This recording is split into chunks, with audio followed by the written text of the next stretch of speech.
नमस्कार बच्चों, शाही कलम विद्या मंदिर में आपका स्वागत है। तो मैं आपका इकोनॉमिक्स का टीचर शशांक आपको आज से पढ़ाने शुरू करूंगा इकोनॉमिक्स। एक बार हम फिर शुरू करते हैं अपनी जर्नी। आपको लास्ट टाइम भी मैंने 12th की मैक्रो इकोनॉमिक्स पढ़ाई थी। इस बार हम 11th और 12th दोनों ही कवर करेंगे। बेटा हम अभी स्टार्ट कर रहे हैं 12th से। बेटा हमारे 12th में हमारे दो पॉइंट है, एक हमारे को पढ़ना है मैक्रो और एक हमें पढ़ना है इंडियन इकोनॉमी। हम शुरुआत कर रहे हैं मैक्रो इकोनॉमिक्स से। तो हम पहले बेटा ये देखेंगे कि मैक्रो इकोनॉमिक्स है क्या, ये वर्ड आया तो आया कहां से, और ये वर्ड ही क्यों लिया। इस चीज को हम पढ़ते हैं कि मैक्रो वर्ड का इस्तेमाल क्यों करा गया इकोनॉमिक्स में हमने क्या पढ़ा था। आपको पता है टाइम हो चुका है, आपको 11th पढ़े हुए, तो आप थोड़ा थोड़ा उसको आपका सुना सुना हो चुका है। सुना सुना भी कुछ नहीं है, सब कुछ सुना सुना है आपके लिए। तो अब हम पढ़ने वाले हैं chapter number 1, circular flow of income. तो बेटा इससे पहले हम चैप्टर से पहले समझते हैं कि क्या हमारे जो बुक के आगे वर्ड लिखा हुआ है मैक्रो इकोनॉमिक्स, वो है क्या एक्चुअली में, उस वर्ड का मतलब क्या है और यही वर्ड क्यों लिया गया बेटा। तो इसके लिए ही बेटा हम पहले यहाँ पे आते हैं। हमारे चैप्टर का नाम है, उसका चैप्टर का नाम नहीं बेटा, सब्जेक्ट का ही नाम है macro economics. What is macro economics. बेटा ये वर्ड जो है, ये मैक्रो वर्ड कहाँ से डिराइव करा गया है, ग्रीक वर्ड से डिराइव करा गया है। बेटा ये आपका एमसीक्यू पॉइंट है। स्टार्ट होते के साथ ही बेटा, क्लास स्टार्ट होते के साथ ही आपको एक मिल चुका है एमसीक्यू पॉइंट। बेटा क्या एमसीक्यू पॉइंट है आपका कि मैक्रो वर्ड्स कहां से डिराइव करा गया है, ग्रीक वर्ड से। ग्रीक वर्ड क्या सर, सर ग्रीक वर्ड जो मैक्रो आया ना बेटा, ये आया है मैक्रोज वर्ड से। किस वर्ड से आया बेटा, मैक्रोज वर्ड से। बेटा इसका मतलब क्या होता है सर, सर जी इसका मतलब होता है लार्ज। आपको स्क्रीन पे दिख रहा है क्या, इसका मतलब क्या है बेटा, लार्ज है। जो मैक्रो वर्ड है वो ग्रीक वर्ड से डिराइव हुआ है, क्या बेटा, ग्रीक वर्ड क्या, मैक्रोज, और इसका मतलब क्या होता है, लार्ज। अच्छा सर जी लार्ज का मतलब मैं समझा नहीं कुछ, लार्ज इकोनॉमिक। बेटा लार्ज इकोनॉमी जो हमने माइक्रो में पढ़ा था वो हमने इंडिविजुअल लेवल की बात करी थी, एक पर्सन की, एक कंपनी की। हम मैक्रो में, हम इसमें मानेंगे इकोनॉमी एज अ होल। हम पूरी इकोनॉमी की बात करेंगे, पूरी कंट्री की बात करेंगे, एक इंडस्ट्री की बात करेंगे। सर इंडस्ट्री बोले तो सर बेटा हम जैसे एक कंपनी लेते हैं, जैसे टाटा की कंपनी है, टाटा की कंपनी कार बना रही है। बेटा अगर टाटा की कंपनी की बात होती है तो बेटा वो हमारा आ गया माइक्रो। एक कंपनी की बात हो रही है, एक इंडिविजुअल की बात हो रही है। अब इसी में ही हम कार की इंडस्ट्री के, बेटा मारुति कितना बना रही है, होंडा, और कार होंडा नहीं बनाती बेटा, मारुति हो गया अपना और टाटा हो गया, मतलब ये सारी कंपनियां मिला मिलू के जितनी भी कार प्रोड्यूस कर रही हैं इंडिया के अंदर, वो हमारा हो गया एज अ होल लेवल पे। अब हमारे को किसको मतलब है, हमारे को अब कार से मतलब है कितनी कार प्रोड्यूस हो रही है, हमारे को कंपनी से मतलब नहीं है। मतलब हम एज अ होल बात करने वाले हैं, मतलब हम लार्ज लेवल पे बात करने वाले बेटा, इसलिए इसको वर्ड दिया गया मैक्रो इकोनॉमिक्स। और माइक्रो मतलब होता है बेटा स्मॉल, इसलिए उसको नाम दिया गया बेटा माइक्रो इकोनॉमिक्स। अब माइक्रो इकोनॉमिक्स क्या है सर जी, माइक्रो इकोनॉमिक्स है बेटा ये ब्रांच है किसकी, इकोनॉमिक की। इसमें स्टडी किसका करेंगे बेटा, बिहेवियर करेंगे ओवरऑल इकोनॉमी का। बेटा पूरी की पूरी इकोनॉमी के बारे में इसमें हम पढ़ने वाले हैं। विच एनकम्पासेस मार्केट्स, बिजनेसेस, कंज्यूमर्स और गवर्नमेंट्स। बेटा हम सारी मार्केट को मिला के पढ़ेंगे, सारे बिजनेसेस को मिला के पढ़ेंगे, सारे कंज्यूमर्स को, गवर्नमेंट्स को, सबको मिला के मानेंगे एक। उसके बाद हमारे बनेगी मैक्रो इकोनॉमिक्स। बेटा हम पूरी मार्केट्स के बारे में बात करेंगे। जैसे मैंने आपको बता दिया, एक कार से मतलब नहीं है मेरे को पूरी कार की मार्केट से मतलब है। मैक्रो इकोनॉमिक एग्जामिन करता है wide phenomenon such as inflation. Inflation की बात करते हैं, इन्फ्लेशन किसी एक बंदे से नहीं आ पाती बेटा, पूरी इकोनॉमी डिसाइड करती है इन्फ्लेशन की सिचुएशन है कि डिफ्लेशन की। इन्फ्लेशन मतलब प्राइस का बढ़ना और प्राइस का घटना। Price level, rate of income growth की, इकोनॉमिक ग्रोथ, सॉरी बेटा, इकोनॉमिक किस रेट से ग्रोथ कर रही है। किसी एक कंपनी पे इकोनॉमी की ग्रोथ डिपेंड नहीं करती है बेटा, पूरी कंट्री पे डिपेंड करती है इकोनॉमी की growth. National income, gross domestic product. Gross domestic product क्या होता है बेटा, एक कंट्री के अंदर कितना चीज प्रोड्यूस करी गई, क्या प्रोडक्ट निकला, कितना उनकी प्रोडक्शन पावर है, कितना हमने उससे अर्न करा, उसको हम जीडीपी बोलते हैं। तो बेटा ये भी एक होल लेवल पे बात हो सकती है, एक इंडिविजुअल लेवल पे बात नहीं हो सकती। और अनएम्प्लॉयमेंट की बात बेटा अब हम आगे समझेंगे, जब आपको डिफरेंस बताऊंगा। तो एम्प्लॉयमेंट, माइक्रो इकोनॉमिक्स में एम्प्लॉयमेंट को क्या मानते थे और मैक्रो में क्या मानेंगे बेटा, इसके अंदर हम अनएम्प्लॉयमेंट की। अनएम्प्लॉयमेंट का मतलब बेटा क्या होता है, अनएम्प्लॉयमेंट से आप लोग क्या समझते हो सर जी, वो चीज जो बंदा कमाता नहीं है। नहीं बेटा, अनएम्प्लॉयमेंट का मतलब वो नहीं होता जो कमाता नहीं है बेटा, दोनों के अंदर डिफरेंस है। बेटा ऐसा बंदा जो कमाना चाहता है, जो कमाना चाहता है बट कमा नहीं पा रहा है, जो कमाना चाहता है बट कमा नहीं पा रहा है, उसको अनएम्प्लॉयड बोलते हैं। बेटा जो चाह ही नहीं रहा है उसको हम अनएम्प्लॉयमेंट में अगर इंक्लूड करते हैं तो बेटा ऐसे बहुत अनएम्प्लॉयमेंट हो जाएगी इंडिया के अंदर। हम उस बंदे को इंक्लूड करते हैं जो कमाना चाहता है, जो जिस चीज के लिए वो कमाना चाहता है उस चीज के लिए वो एजुकेटेड भी है, बट वो कमा नहीं पा रहा है उतना, उसको हम अनएम्प्लॉयमेंट के अंदर मानते हैं। ठीक है सर जी, अब तक हमने क्या पढ़ा, हमने यहाँ पे मैक्रो इकोनॉमिक्स के बारे में समझा कि मैक्रो इकोनॉमिक्स के बारे में हम लार्ज लेवल पे बात करेंगे, इकोनॉमी एज अ होल समझेंगे।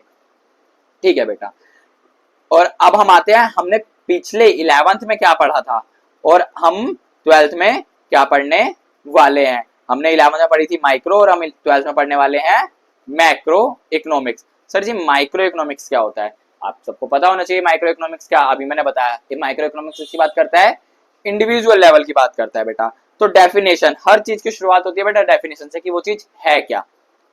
Micro economics studied the behaviour of individual consumer और इंडिविजुअल फर्म, मतलब एक फर्म की, एक कंपनी की बात करता है या एक पर्सन की बात करता है। अगर इसी में हम मैक्रो में क्या पढ़ेंगे सर, फिर मैक्रो इकोनॉमिक स्टडी कर रहा है behaviour of entire economy based on aggregate demand and factor. बेटा हमने माइक्रो में पढ़ा था डिमांड और सप्लाई, अब इसमें हम पढ़ेंगे एग्रीगेट डिमांड और सप्लाई। बेटा वहां हमने खाली एक ही चीज को लेकर पढ़ा था, डिमांड और सप्लाई को, यहां हम मानेंगे पूरी इकोनॉमी की डिमांड और सप्लाई को। ठीक है बेटा, इसके बाद हम किस में डील करता है बेटा, ये इंडिविजुअल लेवल पे डील करता है या एग्रीगेट लेवल पे, डेफिनेशन का ही पॉइंट हो गया बेटा। एप्लीकेशन बेटा apply to operational and internal issues of business, और ये बेटा करता है एक्सटर्नल इश्यूज। सर जी ये इंटरनल और एक्सटर्नल इश्यूज का मतलब क्या होता है बेटा, ये इंटरनल और एक्सटर्नल इश्यूज का मतलब क्या है, आपने माइक्रो में पढ़ा होगा इंटरनल इश्यूज। बेटा इंटरनल इश्यूज एक बिजनेस के अंदर का इशू, किसी का पर्सनल इशू क्या है, ठीक है, और एक्सटर्नल इशू कि दूसरी चीजों से उस पर क्या इंपैक्ट पड़ रहा है, उसको बोलेंगे एक्सटर्नल इश्यूज, कि उसके अलावा बाहर की दुनिया से उसको कितना प्रभाव पड़ रहा है, उसके घर में क्या चल रहा है वो इंटरनल, बट बाहर की दुनिया की वजह से उसको क्या इंपैक्ट पड़ रहा है वो हो गया एक्सटर्नल। उसकी कंपनी में क्या चल रहा है बेटा इंटरनल, उसके स्ट्राइक कर रहे हैं एम्प्लॉइज, आग लग गई है बेटा, मैनेजमेंट अच्छा नहीं है, वो उसका इंटरनल इशू है। बट दूसरे कॉम्पिटिटर ने प्राइस कम कर दिया, इस वजह से आपकी सेल कम हो गई बेटा, एक्सटर्नल इश्यूज। गवर्नमेंट ने पॉलिसी चेंज कर दी, जिस चीज का आप प्रोडक्शन कर रहे थे गवर्नमेंट ने बैन कर दी, दिल्ली में ले लो पटाखे बैन है, ठीक है, और आपकी फैक्ट्री बेटा पटाखों की थी, तो बेटा ये एक्सटर्नल इश्यूज। आपकी फैक्ट्री का इशू नहीं, आपकी फैक्ट्री बहुत स्मूथली चल रही थी, मैनेजमेंट बहुत अच्छा था, बट आप किसी और चीज की वजह से आपके बिजनेस को इंपैक्ट हुआ है, तो बेटा वो एक्सटर्नल इश्यूज के अंदर आता है। ठीक है, तो हमारा हो गया बेटा इंटरनल इश्यूज और एक्सटर्नल इश्यूज। तो बेटा अब तक हमने किसके बारे में पढ़ा, हमने इंटरनल इश्यूज और एक्सटर्नल इश्यूज के बारे में पढ़ा है। बेटा अब ये किस में डील कर रहा है, बेटा मैंने अभी आपको बताया था कि माइक्रो इकोनॉमिक्स ने डील करा था डिमांड और सप्लाई के अंदर। इसके अंदर हमारे चैप्टर्स आएंगे एग्रीगेट डिमांड और एग्रीगेट सप्लाई। मैक्रो के अंदर हम पढ़ेंगे एग्रीगेट के बारे में, सबको मिला जुला के। क्या अजम्पशन लेंगे बेटा, ये अजम्पशन बेटा क्या है, हमने आपने शायद 11th में पढ़ा होगा सेट्रस पेरिबस वर्ड, क्या होता है सर जी इसका मतलब, बेटा अदर थिंग बीइंग कांस्टेंट। जब हम एक चीज के बारे में सोचेंगे तो सोचेंगे बाकी चीज क्या है बेटा, कांस्टेंट है। सर जी एक एग्जांपल दे दो, ठीक है बेटा एक एग्जांपल से समझते हैं बेटा। एग्जांपल क्या होगा बेटा, अगर हम टेस्ट एंड प्रेफरेंस की बात करते हैं और प्राइस लेवल चेंज की बात करते हैं, प्राइस लेवल का सबको पता है, किसी चीज का प्राइस इंक्रीज हो रहा है तो उसकी डिमांड डिक्रीज हो जाएगी। बट बेटा अगर किसी बंदे की प्रेफरेंस ही है, किसी बंदे की प्रेफरेंस ही है कि उसे BMW ही चलानी है, उसे फरारी ही चलानी है, उसे जैगुआर ही चलानी है, तो उसका प्राइस कितना भी इंक्रीज हो जाए बट उससे उसकी डिमांड पे फर्क नहीं पड़ेगा। इस तो हमने क्या समझा, जब हम टेस्ट एंड प्रेफरेंस की बात कर रहे हैं तो हम कांस्टेंट किसको मान रहे हैं, प्राइस और डिमांड के रिलेशन को। जब हम प्राइस और डिमांड के बारे में बात करेंगे तो हम टेस्ट एंड प्रेफरेंस को कांस्टेंट मानेंगे। तो बेटा इसका स्कोप क्या है, प्रोडक्ट प्राइसिंग, एक प्रोडक्ट की बात करेंगे, डिमांड की बात करेंगे, सप्लाई के बारे में बात करेंगे। यहाँ पे हम एम्प्लॉयमेंट की बात करेंगे, जर्नल प्राइस लेवल क्या होना चाहिए किसी चीज का, नेशनल इनकम की बात करेंगे, लेबर इकोनॉमिक्स की बात करेंगे। बेटा क्या लिखा हुआ है बेटा, distribution of money, distribution of money मतलब इनकम डिस्ट्रीब्यूशन की बात करेंगे। बेटा अगला आता है सिग्निफिकेंस, बेटा product price determination on through price of the factor of production in the economy. बेटा क्या लिखा हुआ है, प्रोडक्ट प्राइस, प्रोडक्ट का प्राइस किस पे डिसाइड होगा कि क्या प्राइस फैक्टर चल रहा है उसका, इकोनॉमी के अंदर कितनी प्रोडक्शन चल रही है। और यहाँ पे बेटा बात करेंगे एक स्टेबिलिटी के बारे में, हम अब सब चीजों के बारे में बात कर रहे हैं, तो कुछ भी प्राइस बढ़ा नहीं सकते और कुछ भी प्राइस कम नहीं कर सकते। हमारे को अपनी प्रोडक्शन के साथ साथ साथ वाले की भी प्रोडक्शन देखनी पड़ेगी, कितना मार्केट में वो गुड्स प्रोड्यूस हो रहा है उसके अकॉर्डिंग हमारे को अपना प्राइस सेट रखना पड़ेगा। बेटा अभी मैंने आपको एम्प्लॉयमेंट और अनएम्प्लॉयमेंट के बारे में पढ़ाया था कि आपको माइक्रो इकोनॉमिक्स में कुछ अलग पढ़ाया गया और मैक्रो इकोनॉमिक्स में अनएम्प्लॉयमेंट की बात करी गई है। तो बेटा अब यही समझते हैं, आप अपनी स्क्रीन पे देखेंगे तो लिमिटेशंस के अंदर क्या लिखा हुआ है, ये अनरियलिस्टिक अजम्पशन थी, रियल में ऐसा नहीं होता। अनरियलिस्टिक अजम्पशन थी किसकी, माइक्रो इकोनॉमिक्स की, कि सारे के सारे जो काम करना चाहते हैं वो काम कर रहे हैं, मतलब 100% एम्प्लॉयमेंट है। अगर हम इधर ही आते हैं बेटा, तो यहाँ पे क्या बोला है कि बेटा सारे के सारे काम नहीं करते, यहाँ पे हम अनएम्प्लॉयमेंट की बात करते हैं। इसको हम प्रूव करेंगे गलत। ठीक है बेटा, अब हमने यहाँ पे क्या पढ़ा है?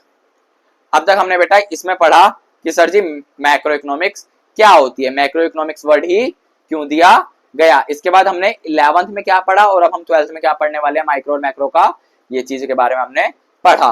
बेटा इसके बाद हम आते हैं अपना किसके बारे में, चैप्टर के बारे में।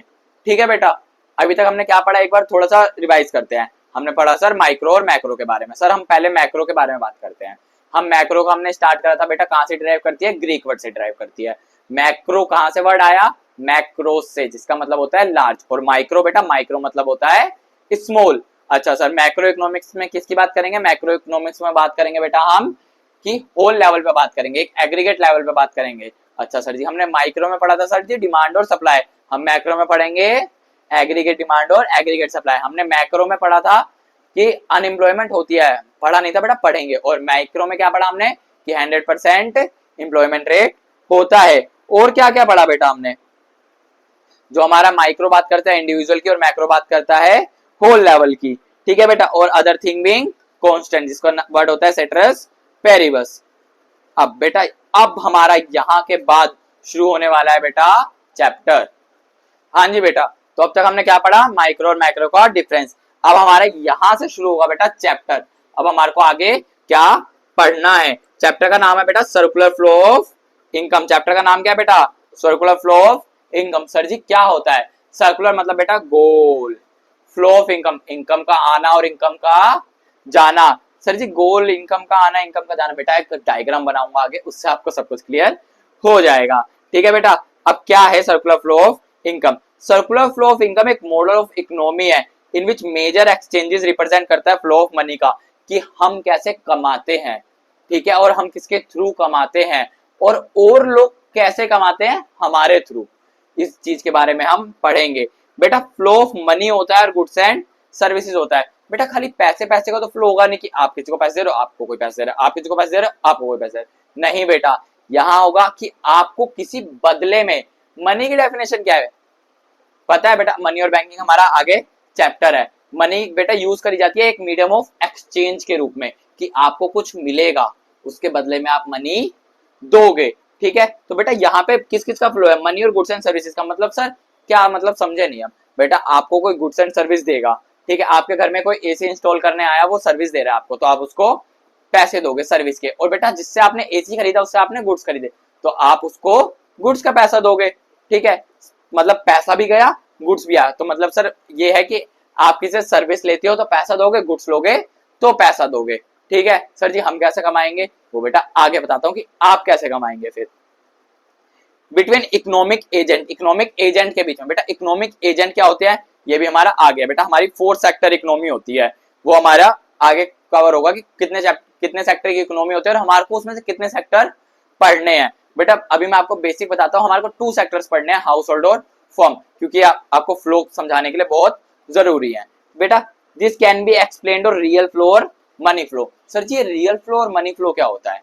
बेटा मनी फ्लो का मतलब हो गया बेटा पैसे का आना और पैसे का जाना, हम किसी को पैसे देंगे और हम कहां से कमाएंगे, वो हो गया बेटा हमारा मनी फ्लो। और रियल फ्लो क्या होता है सर, हम किसी को गुड्स एंड सर्विसेज प्रोवाइड कराएंगे और कोई हमारे को गुड्स एंड सर्विसेज प्रोवाइड कराएगा। जब बेटा गुड्स एंड सर्विसेज का एक्सचेंज होगा उसको रियल फ्लो नाम दिया जाएगा, जब मनी का एक्सचेंज होगा उसको मनी फ्लो नाम दिया जाएगा। ठीक है, टाइप ऑफ सर्कुलर फ्लो बोलते हैं बेटा इसको। अब रियल फ्लो, बेटा रियल फ्लो पढ़ने से पहले ना हम हाउस होल्ड और फर्म के बारे में पढ़ लेते हैं। बेटा हाउस होल्ड, ठीक है, और फर्म क्या है बेटा।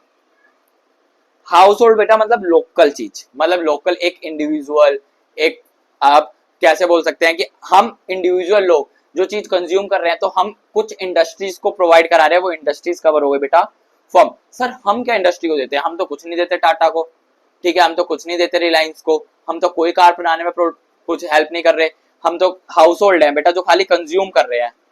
ठीक है, हाउस होल्ड क्या करता है बेटा, कंज्यूम करता है। ठीक है, और फर्म क्या करता है बेटा, प्रोड्यूस करता है। ठीक है सर, हम तो कोई मदद नहीं कर रहे। बेटा हम मदद करते हैं। अब वो मदद हमारे को समझनी है आगे। बेटा हाउस होल्ड और फर्म में यही है, हाउस होल्ड कंज्यूमर होता है और फर्म प्रोड्यूसर होती है। हाउस होल्ड हम लोकल लोग, मतलब आप और मैं। फर्म बेटा बड़ी बड़ी इंडस्ट्रीज, कंपनीज। रियल फ्लो बेटा, रियल फ्लो क्या है बेटा? रियल फ्लो रेफर करते हैं ऐसा फ्लो जिसमें factor services from household to firm दी जाती है, हाउस होल्ड से फर्म को दी जाती है। सर यही तो समझ नहीं आ रहा, हाउस होल्ड फर्म को क्या देता है? बेटा क्या देता है? Factor services. सर ये क्या होता है बेटा? Factor services. आओ बेटा, फैक्टर सर्विसेज। बेटा हम 4 टाइप की सर्विस देते हैं, हम 4 टाइप की सर्विस देते हैं। मतलब बेटा हम क्या देते हैं? लैंड देते हैं, लेबर देते हैं, कैपिटल देते हैं और एंटरप्राइज, एंटरप्रेन्योरशिप, एक कंपनी। ठीक है बेटा, हम क्या क्या चीज दे रहे हैं? Land, labour, capital, entrepreneur. ठीक है बेटा, लैंड। बेटा लैंड कैसे दे रहे हैं? सर जी जो इतनी बड़ी बड़ी कंपनियां खुली हुई हैं, आप वहां पे जाइए, वो सारी रेंटेड हैं। रेंटेड कौन कर रहा है? जो हमारे पहले के लोग होते थे, उनके पास बहुत सारी जमीन होती थी, उन लोगों ने रेंटेड करा हुआ है, वो वहां से अर्न कर रहे हैं, उनको रेंट मिल रहा है। तो बेटा एक लोकल लोग ने ही तो फर्म को दी ना बेटा। तो लैंड के बदले क्या मिलता है सर जी? हमारे को रेंट मिलता है। सर जी एक चीज तो समझ आ गई कि इंडस्ट्री चलती है लैंड पे और हम देते हैं लैंड, उनको हम लैंड प्रोवाइड कराते हैं फैक्ट्री खोलने के लिए। लेबर चार्जेस बेटा जो उसके अंदर काम कर रहे हैं, आप और हम जैसे लोग, पापा जाते हैं कंपनी में एम्प्लॉई, ठीक है, तो उन्हीं को मिलते हैं बेटा। उनके बदले क्या मिलता है बेटा हमारे को? अब हमारे को उनके बदले मिलता है बेटा वेजेस। और क्या मिलता है बेटा? सैलरी मिलती है ना बेटा। ठीक है, हमारे को क्या मिलती है? वेजेस और सैलरी, लेबर। अच्छा सर जी, मतलब हम क्या दे रहे हैं उनको? सर्विस। हम लोग जा रहे हैं कंपनी में जाके काम कर रहे हैं, तो हम उन्हें सर्विस दे रहे हैं। ठीक है बेटा, कैपिटल। सर जी कैपिटल कैसे दे रहे हैं? बेटा उनके पास पैसा कहां से आएगा? आपने बेटा आईपीओ का नाम सुना है? Initial public offer, shares. Accounts में पढ़ाएंगे सर, जतिन सर आपको अकाउंट्स में पढ़ाएंगे। बेटा हम लोग ही हैं जो एक इंडस्ट्री को जब पैसे की नीड होती है, इंडस्ट्री हमसे क्या लेती है? पैसा उधार लेती है। ठीक है, उसके बाद बिजनेस रन होता है। बेटा किसी भी इंडस्ट्री के पास इतना पैसा नहीं होता कि वो कहीं भी जाकर अपना बिजनेस खोल ले। उनको पैसा रोटेट करना होता है कि वो यहीं कहीं से लेते हैं, कहीं खर्च करते हैं, फिर कहीं से कमाते हैं, फिर रीपे करते हैं, फिर कहीं लोन लेते हैं। बेटा एंटरप्राइज, बेटा ये भी एक सर्विस है। बेटा कोई हम जैसा लोग ही का माइंड यूज हो रहा है, हम जैसे लोग ही कंपनी खोल रहे हैं। हम नहीं होंगे तो फर्म बनेगी? नहीं बनेगी सर जी। तो ये भी हम सर्विस दे रहे हैं फर्म को, इंडस्ट्री को, कि हम वहां पे अपना माइंड के अकॉर्डिंग बिजनेस रन कर रहे हैं। तो हमारी फैक्टर सर्विसेज क्या क्या हो गई? Land, labour, capital, entrepreneur. और ये सर्विस कौन देता है? एक हाउस होल्ड देता है। अब आ जाओ वापस यहाँ पे, क्या पढ़ा था हमने? फैक्टर सर्विस हाउस होल्ड दे रहा है फर्म को, जिसको रियल फ्लो कहा जाता है। इसको एक फिजिकल फ्लो भी कहते हैं। Flow, factor of service from household to producer sector. मैंने आपको बताया था फर्म को हम प्रोड्यूसर सेक्टर भी बोलते हैं। Flow of goods and service from producer sector household to firm. अब ये क्या हुआ सर जी? बेटा लैंड, लेबर, कैपिटल और एंटरप्रेन्योर। बेटा ये तीनों चीज मिलके क्या बनाएंगे? बेटा गुड्स बनाएंगे या सर्विस प्रोड्यूस करें, सर्विस देंगे। और बेटा वो गुड्स एंड सर्विसेज किसके लिए बनाएंगे? वो गुड्स एंड सर्विसेज किसके लिए बनाएंगे बेटा? हम जैसे लोगों को। बेटा मैंने स्टार्टिंग में पटाखों की फैक्ट्री का बोला था आपको। बेटा पटाखे बन रहे हैं, पटाखों के लिए लैंड चाहिए, मिल गई। पटाखों के लिए आपको लेबर चाहिए बनाने के लिए, मिल गया। पैसा चाहिए था, मिल गया। जिसका माइंड था एंटरप्राइज, जिसने एंटरप्रेन्योरशिप करना था, वो खुल गया। बेटा वो प्रोड्यूस करके क्या करेगा? बेटा वो गुड्स एंड सर्विस प्रोड्यूस करके वापस मार्केट में लाएगा। और हम कौन है? कंज्यूमर। हम कौन है? कंज्यूमर। तो हाउस होल्ड क्या करेगा? हाउस होल्ड उसी चीज को कंज्यूम करेगा। तो बेटा वही लाइन लिखी हुई है यहाँ पे कि गुड्स एंड सर्विसेज कौन देगा? प्रोड्यूसर देगा हाउस होल्ड को। अब बेटा हम आते हैं मनी फ्लो के अंदर। मनी फ्लो क्या होता है? बेटा अब हम मनी फ्लो को पहले यहां से समझते हैं। बेटा मनी, पैसा। लैंड के बदले में हमारे को क्या मिल रहा था? रेंट। ठीक है, लेबर के बदले में हमारे को क्या मिल रही थी? Wages, salary. कैपिटल के बदले में हमारे को क्या मिलेगा बेटा? इंटरेस्ट। और एंटरप्राइज के बदले में हमारे को क्या मिलेगा? प्रॉफिट मिलेगा अपने बिजनेस का। ठीक है बेटा, प्रॉफिट पैसा, इंटरेस्ट पैसा, वेजेस सैलरी पैसा, रेंट पैसा, मतलब सर जी हमारे को फैक्टर सर्विस के रिटर्न में क्या मिलता है, फैक्टर पेमेंट। और जहां पैसों की बात आ गई उसको क्या बोलते हैं, मनी फ्लो। अब बेटा सर जी ये तो ठीक है, अब हाउस ये तो फर्म ने दिया हाउस होल्ड को, अब हाउस होल्ड फर्म को क्या देगा, बेटा ये गुड्स एंड सर्विसेज फ्री में मिलेगी क्या, नहीं नहीं sir ji, goods and services का हम क्या देते हैं, पैसा। तो फर्म को क्या जाएगा, हमारी तरफ से गुड्स एंड सर्विसेज का पैसा जाएगा। तो बेटा फर्म को पैसा मिलेगा सर्विस और क्या देके, गुड्स एंड सर्विसेज प्रोवाइड करा के, और यहाँ पे फैक्टर पेमेंट के रूप में फर्म से हमारे को पैसा मिलेगा। आओ अब मनी फ्लो में, मनी फ्लो रेफर करता है flow, factor payment from firm to household. Factor payment किसको जाती है, फर्म टू हाउस होल्ड, किसके बिहाफ पे बेटा, फैक्टर सर्विसेज के बिहाफ पे। इसी तरीके से बेटा जब कंजम्पशन होता है, कंजम्पशन एक्सपेंडिचर करते हैं हम, हाउस होल्ड लोग कंजम्पशन करते हैं, तो हाउस होल्ड टू फर्म क्या जाता है, purchase of goods and services की वजह से पैसा जाता है। बेटा आज हमने क्या पढ़ा, आज हमने पढ़ा सर जी मैक्रो इकोनॉमिक्स, फिर हमने पढ़ा सर जी माइक्रो और मैक्रो का डिफरेंस, फिर हमने बेटा चैप्टर का एक स्टार्टिंग करा सर्कुलर फ्लो ऑफ इनकम, फिर हमने पढ़ा सर्कुलर फ्लो ऑफ इनकम में दो टाइप होते हैं, मनी फ्लो और रियल फ्लो। बेटा फिर हमने पढ़ा मनी फ्लो और रियल फ्लो के बारे में। बेटा आज की क्लास हम यहीं खत्म करते हैं, नेक्स्ट क्लास में हम स्टार्ट करेंगे कि मैंने आपको बताया था 4 सेक्टर ऑफ इकोनॉमी के बारे में, जिसमें से हमारे को दो पढ़नी है, एक हाउस होल्ड और फर्म। तो हमारे को नेक्स्ट क्लास में ही हम उस चीज को कंटिन्यू करते हैं। नमस्कार दोस्तों।